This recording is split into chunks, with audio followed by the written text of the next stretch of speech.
everyone, this is Romy Black. I hope you're doing really well in this very, very strange time. A lot of people have a lot of time on their hands, including myself, which is amazing. Um, Here to give you some help, a bit of insight, and hopefully help you finish tracks. And that's what today's session is about. It's about helping you turn those hot 32 bar loops or 8 bar, 16 bar loops, whatever you've got, into finished songs. So there's probably two things that people ask me quite a bit when I get into production conversations. One of them is how I finish my tracks so quickly, and the second thing is how can they finish songs, and obviously those two things go hand in hand. So there's two things that I think that are really important. The first one is you have to be disciplined.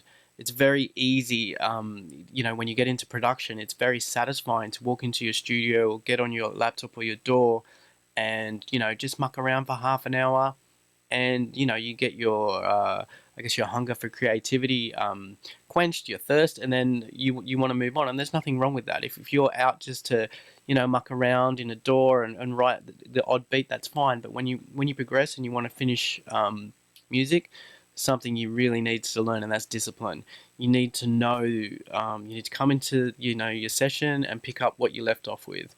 One of the habits that I used to fall into, and I've still got a hard drive with a bunch of unfinished stuff on it, when I first started, was to write something, and then halfway through it, I'd bring in an element that I thought was hot, and I thought it was a song by itself. So what I'd do is save what I was doing and start something new. Well, guess what? Maybe halfway through that, the same thing would happen, or maybe it wouldn't. Or maybe I'd do that a couple of times and put it down, and the next day when I came in, I wouldn't pick up any of that stuff. I'd start something new. And then what you're doing is you're never going to finish anything. The second thing, I guess, in that scenario is understanding where you're going. So one of the reasons, and this will take you back, I guess, to the question, how I finish songs so quickly, is I know where I'm going. I pretty much have an idea or a construct in my head of where the song's going to go. I know what the layout and the arrangement of a dance track is.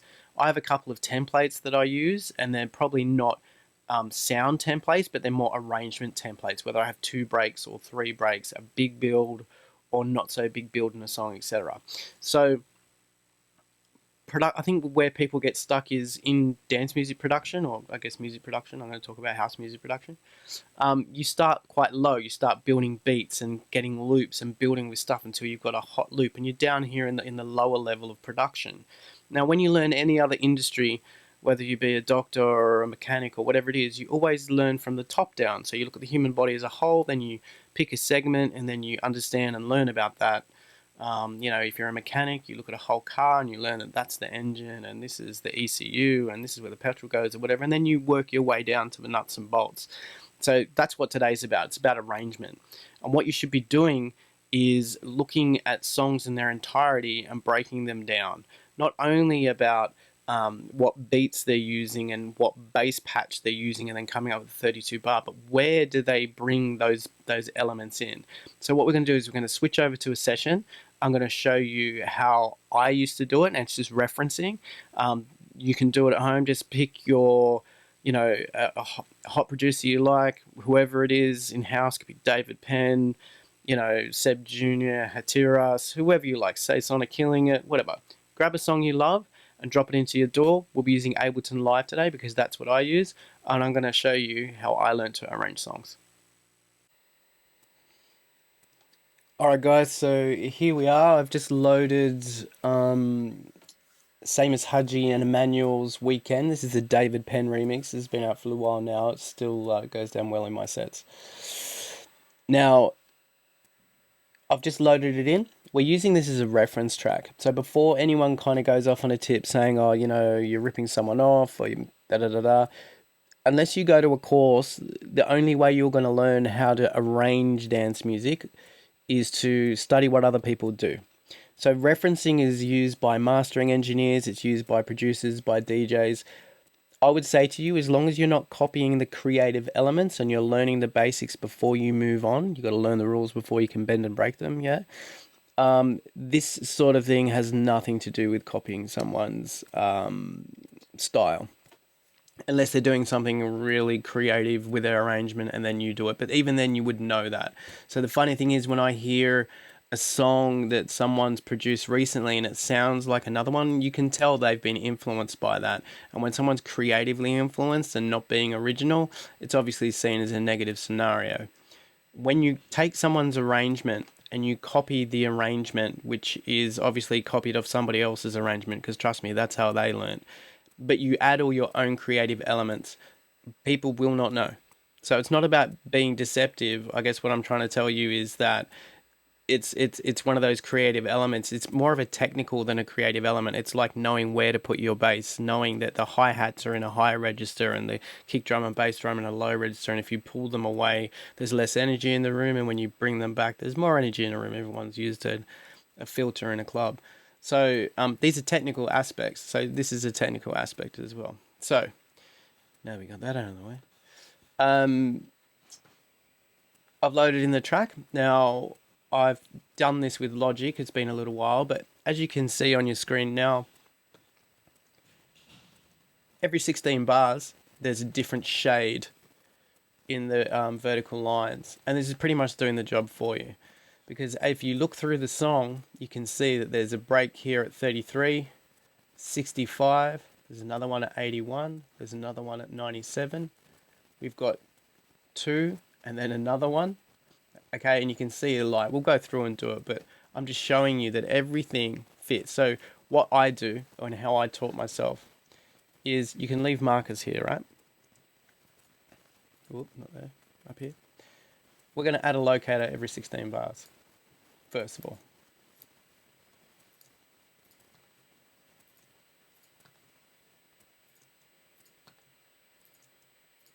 Now I still do this, just to obviously hone in and work out what I'm doing. Now you can tell in this track there's probably 2 breaks. There's the introduction of sounds here, and then there's the major build. Every song normally.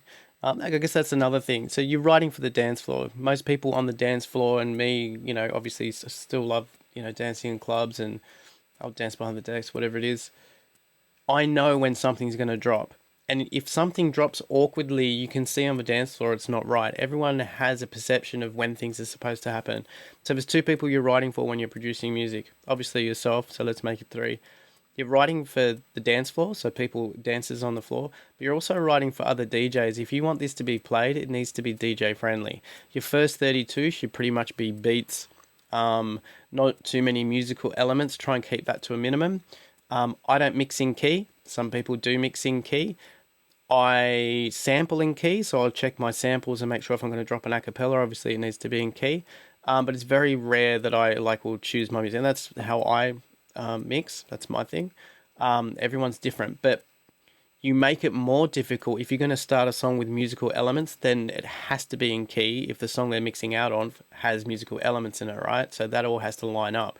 You're making it harder. So what you want to do is make it as easy as possible for DJs to mix in.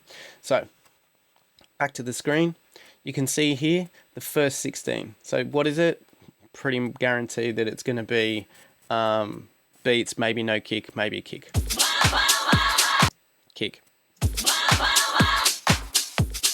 Okay, so this is where the DJ's mixing in. So you might actually want to put a marker here, add a locator. You can name these in Ableton.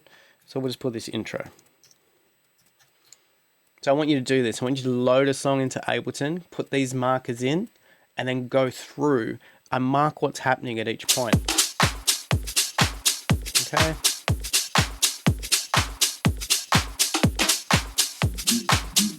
Okay, so here we've introduced the bass line, but with no sub. So it's still part of the intro, but you can put here if you want. We're going to rename it. So we can just put what's introduced, but we'll call it high bass.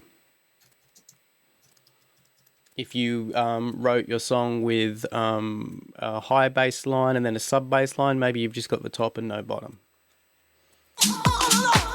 Okay, so we've got a sample coming in here somewhere. All right, so vocals or sample. So you may have, I guess what I want, think of your layers like band members. So you've got drums, drummer. You've got bass, bassist. You've got a rhythm section, so it could be you know, guitar, it could be the piano line, it could be whatever. You've got a lead vocalist or a lead guitarist, whatever, which is the sample. It's the top line or whatever it is. So you can put here, add locator, and then mark it as sample. I'm going to put lead. Leads. Lead. Okay. So one thing we know David Penn does is he leads into each of his sections with either a roll or he'll have like a trumpet stabs or something. Now that's a creative element. So if you're going to do that where he does it in the same way he does, everyone's going to pick that you're copying David Penn, right? But if you drop your sample and it's some completely different sample at bar 25, no one's going to understand that you're referencing XYZ's track. So all I'm trying to say is, you know, this stuff is okay, and copying people's creative elements is basically not. So what drops here at 2? Okay, so 33, which is very common, he's dropped his bass line. So this is where everyone starts feeling it, dancing it. As a DJ, you've just mixed out your bass from the other song, etc. So I'm going to call it drop 1. Now, I'm not going to take you through this whole track and do it. It's pretty obvious what's happening here. What I will do though is I'm going to close this session and show you a session, where you can see that I've got all my markers, and I'll show you what I've done in the same way. But let's just quickly go through these. So you can see his drop here is 16, 16, it's 32.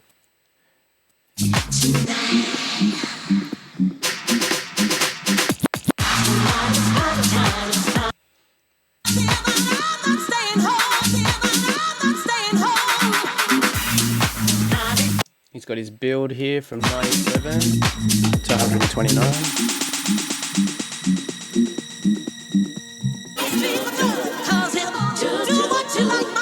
Should have a change there at 113. Sorry.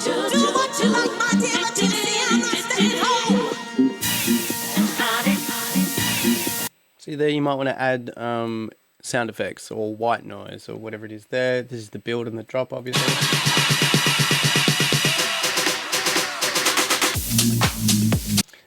So as you can see, every 16 bars, there's a change. It could be a drop, it could be a build, it could be a breakdown, it could be something. But every 16 on the dance floor, there's a change.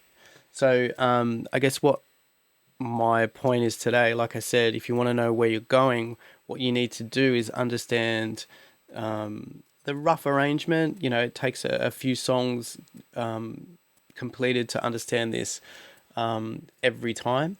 So that you know when you load in your samples what's going where. But like I said, if you reference this song and just save it as arrangement, and once you've done your loops, you import them here and then start copying where the bass drops and where the bridges are and where the drops are and where the breakdowns are.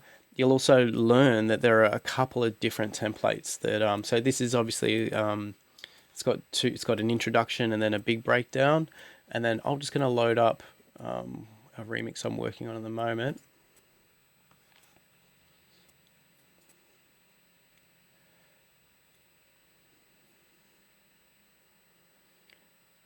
Hey, there we go. So this is a remix session. You can see I actually still have all my markers in, and if you look at my arrangement, you can see where things start and stop. So for example, my high bass starts at 33. Funny that.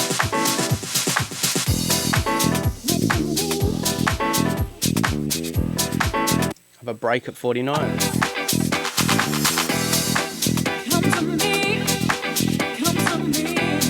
I have a drop at 65.